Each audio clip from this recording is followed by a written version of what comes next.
Hello there, my name is Mr. Beasley, and in this video I'm going to be telling you all about the poem The Laboratory by Robert Browning. And the first thing to say about this is that it's another one of Browning's dramatic monologues, and it's quite an interesting partner piece, in fact, to a poem that Browning wrote 2 years earlier called My Last Duchess.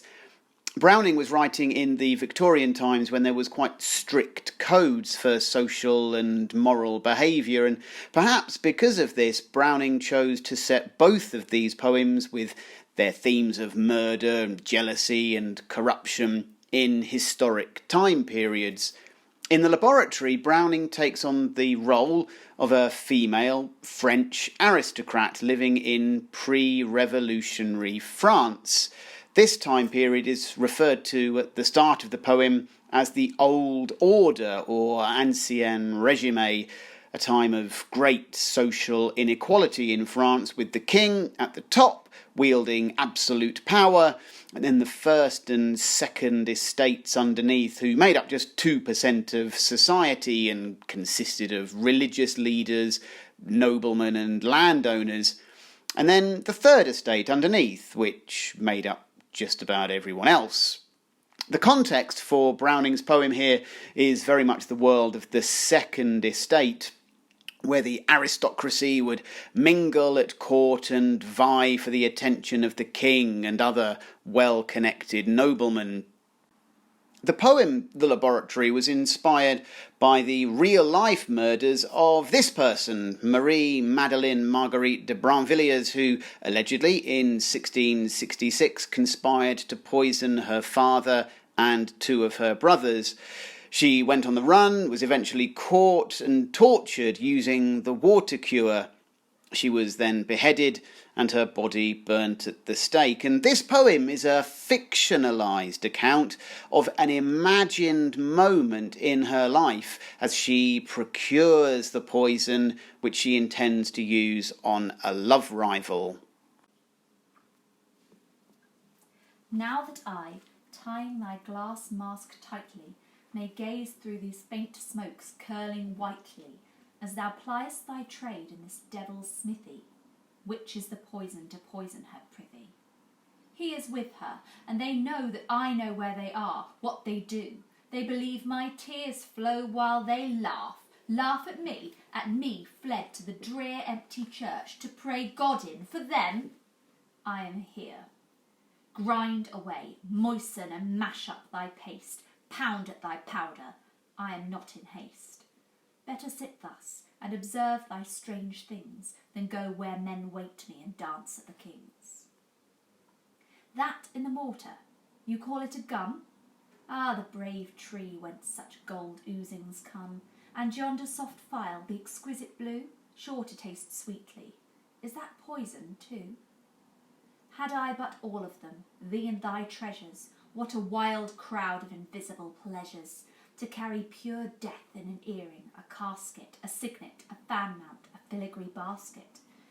Soon, at the king's, a mere lozenge to give, and Pauline should have just 30 minutes to live. But to light a pastel, and Elise with her head and her breast and her arms and her hands should drop dead. Quick, is it finished? The colour's too grim. Why not soft like the phials, enticing and dim? Let it brighten her drink, let us turn it and stir, and try it in taste, ere she fix and prefer. What a drop!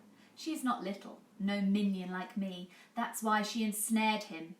This never will free the soul from those masculine eyes. Say no to that pulse's magnificent come and go. For only last night, as they whispered, I brought my own eyes to bear on her so, that I thought, could I keep them 1/2 minute fixed, she would fall shrivelled. She fell not, yet this does it all. Not that I bid you spare her the pain. Let death be felt and the proof remain. Brand, burn up, bite into its grace. He is sure to remember her dying face. Is it done? Take my mask off. Nay, be not morose. It kills her, and this prevents seeing it close. The delicate droplet, my whole fortune's fee. If it hurts her, beside, can it ever hurt me? Now, take all my jewels, gorge gold to your fill. You may kiss me, old man, on my mouth if you will, but brush this dust off me, lest horror it brings ere I know it. Next moment I dance at the king's. So the title of the poem very clearly establishes the setting. We're in a laboratory, and in stanza 1 we see very clearly the protective mask and curling white smoke which we might associate with a traditional laboratory where chemicals are being combined. The form of a dramatic monologue is also established through the use of the pronoun I, and we also find out her motivation for being here through the alliterative line, "Which is the poison to poison her prithee?"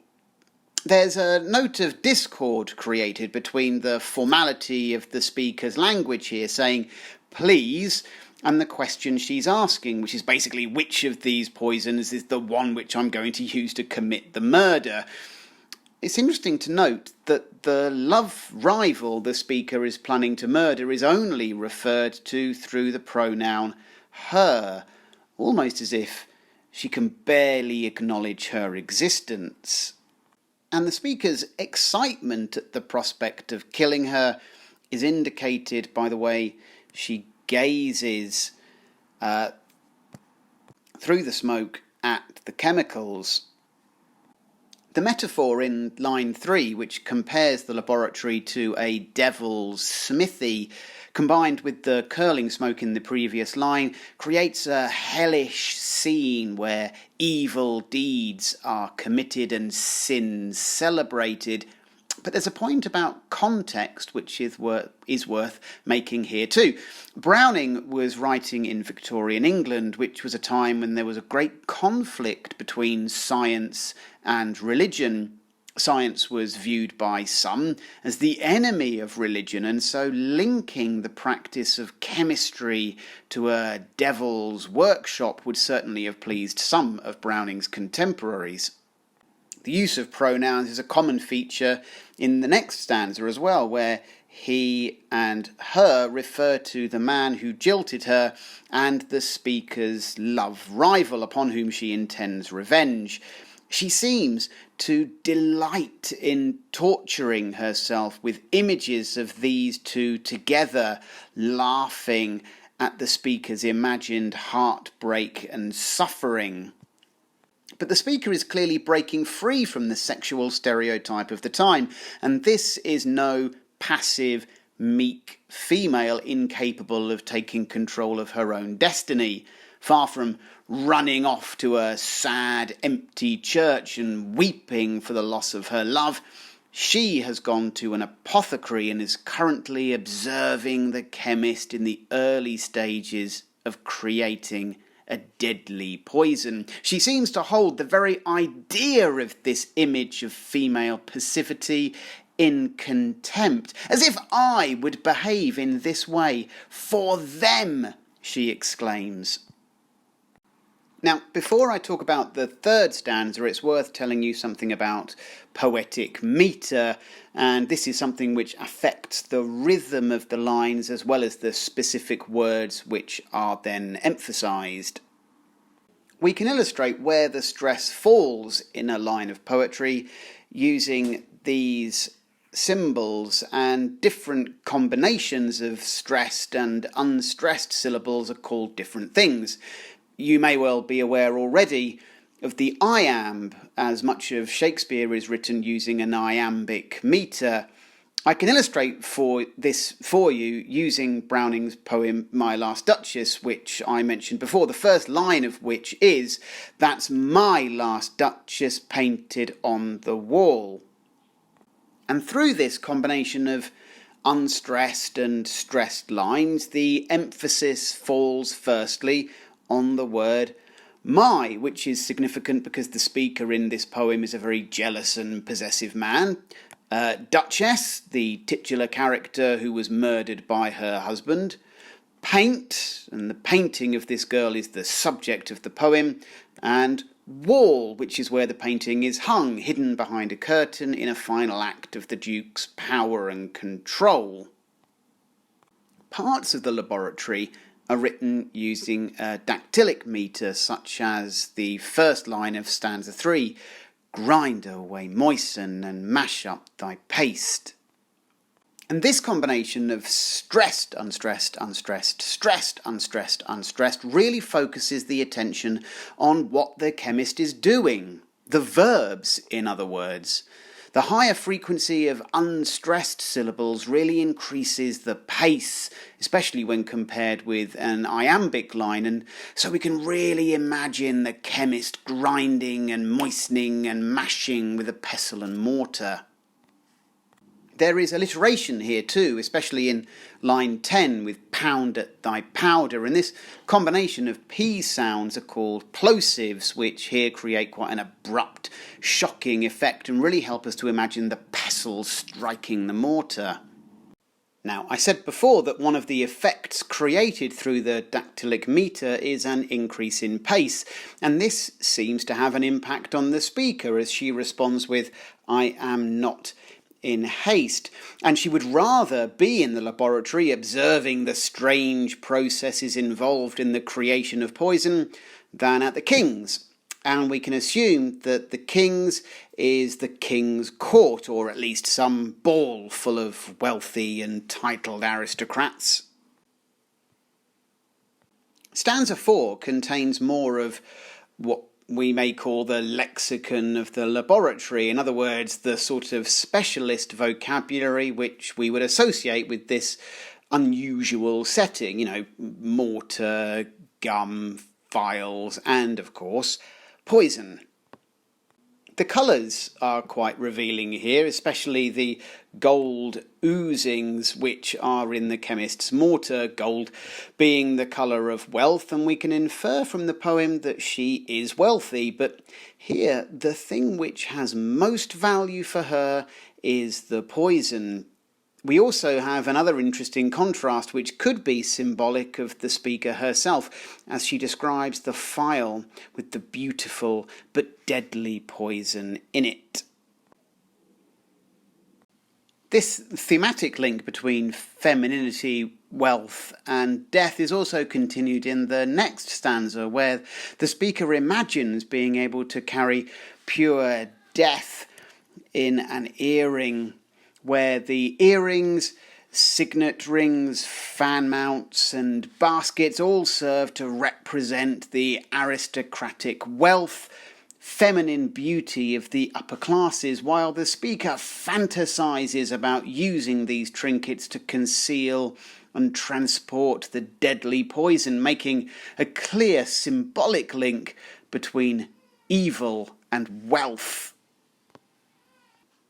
In stanza 6, the speaker refers again to the intended crime scene, a place called the King's, which, as I mentioned just now, is certainly suggestive of the wealthy aristocracy and is probably some ballroom, possibly in a place where the wealthy congregate to dance and vie for the attention of royalty or some wealthy suitor. This was the method by which a person could advance themselves socially, and presumably the motive for our speaker wanting to carry out the murders. She'd lined up a suitable man, but has been jilted in favour of someone else. And this stanza is particularly interesting in showing us the speaker's delight and excitement at the idea of carrying out the murder. She imagines mentioning the names of two potential victims here, Pauline and Elise, and the exclamation marks which end lines 2 and 4 here. And here hint at her joy at imagining the ease with which a mere lozenge will end the life of these people in just 30 seconds. The word but here can be interpreted as meaning just or only, which shows how simple it will be to make Elise drop dead after lighting a pastille, which is a sort of incense stick. The fumes from this presumably are another way that the speaker imagines her victims ingesting the poison. We can assume that regardless of the named women in this stanza, that neither of these people are the intended victim, as in stanza 2, as in elsewhere in the poem, she's only referred to in pronouns she and her. Remember that she can barely refer to this person by name. The speaker's excitement continues in the next stanza as the poison is nearly ready, and she expresses a degree of disappointment at the grim colour. She wanted it to be enticing and bright, like the blue phial perhaps from stanza 4. She imagines slipping the poison into her rival's drink and watching her stir it, and possibly even preferring the colour and the flavour once the poison has been added. While in the next stanza, the speaker just resorts to flat-out insults, first of all by saying that a drop of poison won't be enough, given the size of the woman. She's no minion like me, and then by suggesting that she has masculine qualities like her eyes. Ensnared here is an interesting verb which indicates entrapment against one's own will and reveals the speaker's belief about who is responsible for her condition as a jilted woman. The man, whoever he is, doesn't appear to be responsible at all for the breakup of whatever relationship they had.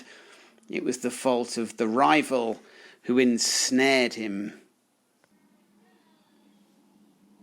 Now, eyes, and so perception, are referred to a few times in this poem, beginning with the speaker, if you remember, tying a mask around her eyes to protect them in stanza 1. The tears, which, let's remember, she isn't shedding in stanza 2, to stanza 9, which is where we are now, and we see an interesting development in the speaker's psyche. She recounts how she observed her rival and the man she has lost whispering together. The speaker here says that she brought her own eyes to bear on her rival, believing that if she kept them fixed on her face for a time, 30 seconds or so, her rival would shrivel up and die. This is called the evil eye, and Wikipedia will tell you that this is a curse believed to be cast by a malevolent glare, usually given to a person when they're unaware, and the belief that this power exists is prevalent in cultures from around the world and is as old as classical antiquity. But what's interesting here is the way it demonstrates the speaker's own hugely inflated sense of her own abilities, and when this fails, she fell not. She resorts to the more traditional solution of poisoning, which is why she's ended up in the apothecary's place at the beginning of the poem. We can imagine her actually in possession of this poison at this point as she gleefully states, "This does it all." And her delight continues into the next stanza as she tells the apothecary that she wants her rival to suffer in death. "Let death be felt," she says. And she imagines the way that the effects of the poison will be experienced by the victim through a violently dramatic piece of alliteration: brand, burn up, bite into the attractive qualities of the rival, while all the time she fantasizes about the man who jilted her, observing her suffering and forever remembering her dying face. Our speaker is clearly one who appears completely devoid of empathy or remorse for her actions, and instead is thrilled and excited by the power she has obtained. There's further evidence of her impatience to get the deed done in the next stanza, as she asks whether the potion has been finished, and therefore whether it's now okay for her to take her protective mask off. The reason for her wanting to do this seems to be that she wants to get as close as possible to the poison as she can possibly get, to really examine, admire and appreciate the agent that will see off her rival.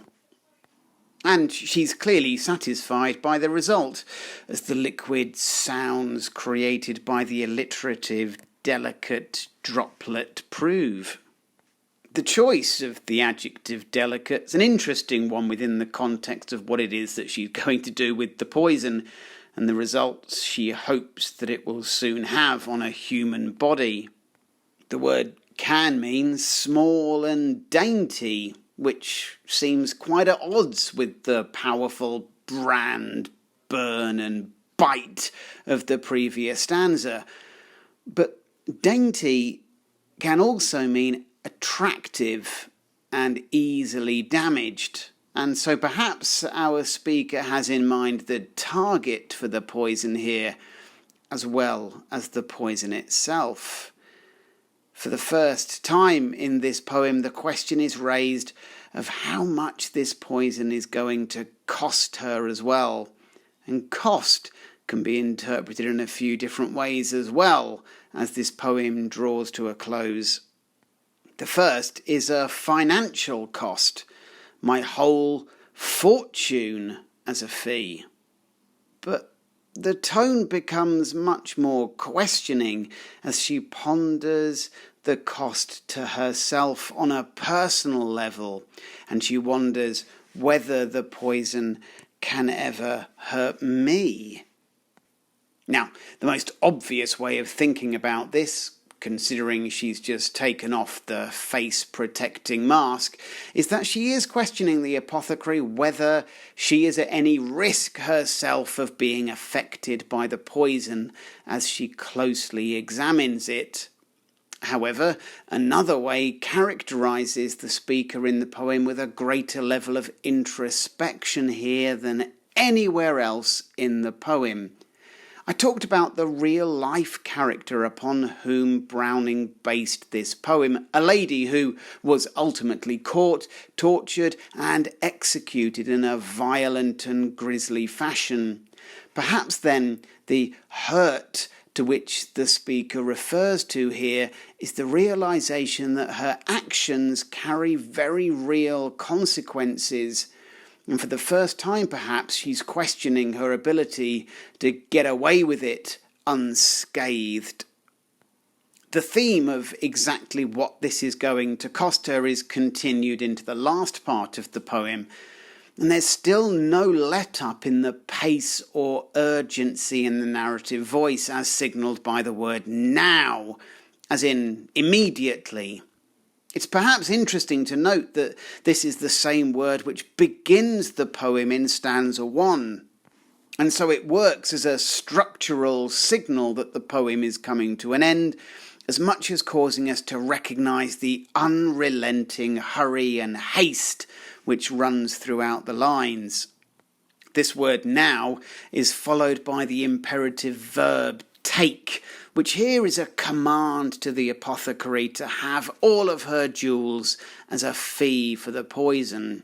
So either money is no object, or she is literally prepared to give all of her wealth in order to obtain this poison, which says something about how valuable it is to her, or perhaps how determined and single-mindedly she's focused on the murder. And this isn't all she's prepared to give him.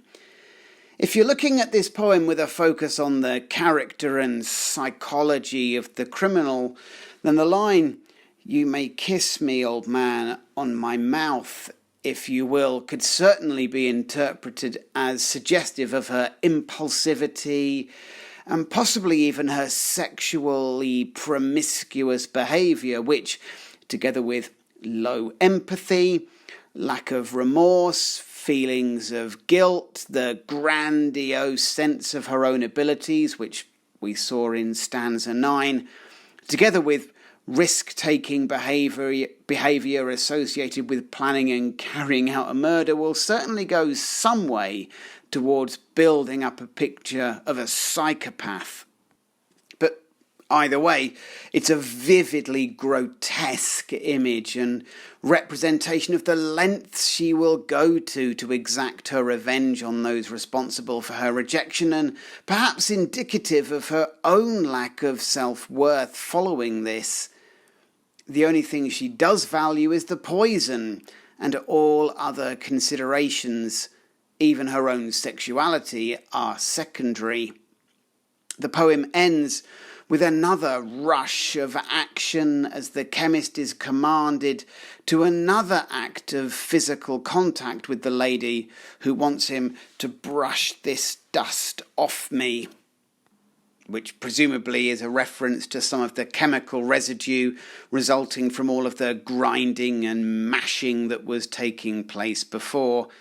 And we can almost imagine her racing out of the apothecary's door, clutching the phial and saying the poem's final line, "Next moment I dance at the king's. Before I know it, I will be there committing this act of murder."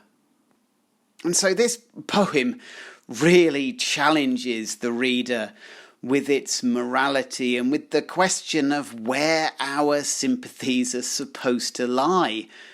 On the one hand, we have a murderer, a psychopath possibly, who single-mindedly, callously and with great speed and determination acquires a means by which to dispatch of an innocent woman who just so happens to have been chosen by a man in preference to her.